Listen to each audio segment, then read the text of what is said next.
자, 그러면은 저희 AP는 6월달 어떤 장세 그리고 어떤 포인트에 주목을 하고 있는지, 그리고 어떤 업종의 어떤 종목의 매수를 할 건지 한번 정리를 좀 해보도록 하겠습니다. 자, 저희는 개인적으로 6월달을 비롯해서 하반기 주식시장까지 나름 긍정론을 펼치고 있는 입장입니다. 그리고 단순한 긍정론의 수준이 아니라 미국 증시보다 국내 증시가 나을 수 있겠다라는 관점이 더욱 많이 늘어나고 있는데, 자, 첫 번째는 아까 강조를 드렸던 외국인의 수급이 복귀하고 있다는 내용이에요. 저희는 4월달 외국인이 9개월 연속 순매도를 진행하고 있었어도 5월부터는 외국인이 돌아올 수 있는 가능성에 베팅을 했습니다. 그리고 외국인은 5월달에 1조 원가량 순매수로 마감을 했고, 이제는 그럼 그 이후 흐름에 저희가 편승할 필요가 있는 거겠죠. 자, 그럼 외국인이 지금 국내 증시에 관심을 가지는 게 확인이 되었다면은 어떤 국내 증시에 포인트가 있는 걸까? 외국인이 가장 많이 관심을 가질 수 있는 포인트는 뭐가 있을까? 당연히 신정부 출범에 대한 기대감을 가장 먼저 생각을 해볼 수가 있을 겁니다. 항상 대통령 선거는 주식시장의 호재로 작용했던 경험이 많아요. 역대 9번, 10번 선거 중에서 코스피 1년 수익률을 본다고 하면은 9번 중에 6번 정도가 코스피가 꽤나 괜찮게 상승하는 모습을 보였습니다.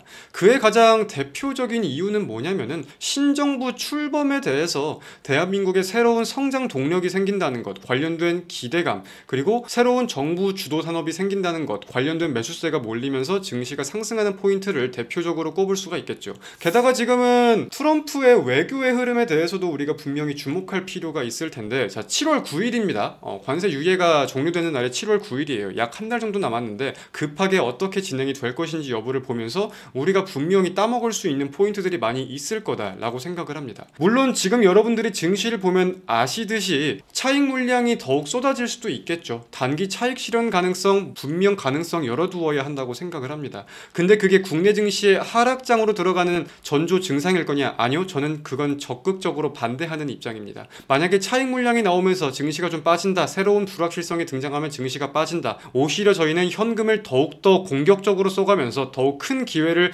잡아야 되는 한 달이 될 거라고 생각을 하는 거고, 언제나 그랬듯이 증시가 밀린다고 해서 계좌는 밀리지 않는 안정적인 포트를 만들면서 꾸준한 수익을 추구할 수 있는 포트폴리오에 최선을 다하는 것이 중요하다. 저희는 이번에도 그렇게 동일하게 진행을 할 거다라고 정리를 할 수 있겠습니다. 그래서 6월 장세에 대해서는 강조를 많이 드렸듯이 공격적으로 진입할 수 있는 부분들, 공격적으로 우리가 매매를 해야 되는 부분들 분명하게 놓치지 않을 거라고 정리를 할 수 있겠고요. 자, 그럼 저희는 6월 달에 어떤 업종을 보고 있느냐, 어떤 종목을 매수할 거냐, 이것도 정리를 먼저 한다면, 첫 번째, 저희는 방금 중장기 종목에 대한 1차 매수를 진입했습니다. 이 종목에 대한 관점은 제가 조금 이따가 설명을 한번 드리도록 하겠습니다. 자, 그리고 두 번째 테마는 방산과 우주항공에 대해서 좀 바라보는 부분들이 있습니다. 어떤 관점이냐고 하면은, 이제 세계적으로 국방비, 방위비용 인상에 대한 모멘텀이 점점 두각을 좀 드러내고 있는 것 같아요. 결국 미국발 이슈에 대해서 세계적으로 따라갈 수밖에 없는 흐름이 연출이 되고 있는 게 보이고, 대표적으로는 나토 방위비 인상과 관련해가지고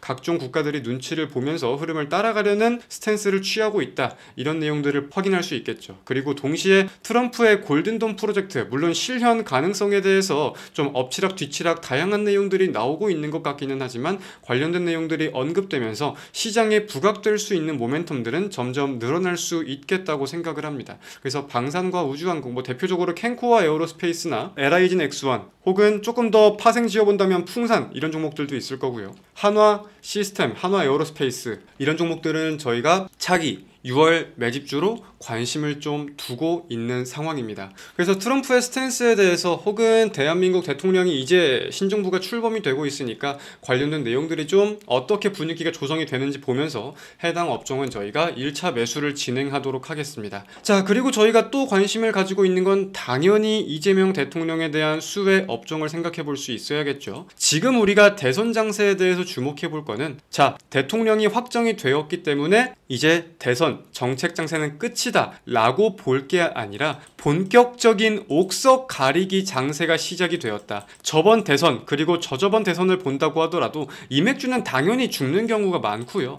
이제 정책 장세를 본다고 하더라도 일회성 비용이 들어가면서 일회성인 정책인지 혹은 국가 주도 산업인지 여부가 가장 먼저 갈리고 그 이후에는 어떻게 드라이브가 되는지 여부를 보면서 분명한 증시의 대장 업종이 확인이 되기 마련이었거든요. 근데 여기서 우리가 흐름을 본다고 했을 때 당연히 신재생 그리고 증권과 관련된 이 세 가지를 필두로 어떤 테마가 가장 먼저 언급이 되고 가장 초기에 가파르게 드라이브가 걸릴 수 있을 것인지 여부를 보면서 저희는 한 종목을 더 매집을 시작할 것이다. 그리고 그 시점은 얼마 머지 않았다. 지금부터 일주일, 2주일 내 확인만 된다면은 현금을 이제 계속해서 소진해 갈 것이다 라고 정리를 할 수 있겠습니다. 그러니까 저희 회원분들도 이 포인트들을 인지해 두시고 현금 많이 쌓은 거에 대해서 너무 공격적으로 혼자 쓰기보다는 저희가 쓸 현금을 소진할 계획에 대해서 분명히 인지를 잘 해주셨으면 좋겠습니다.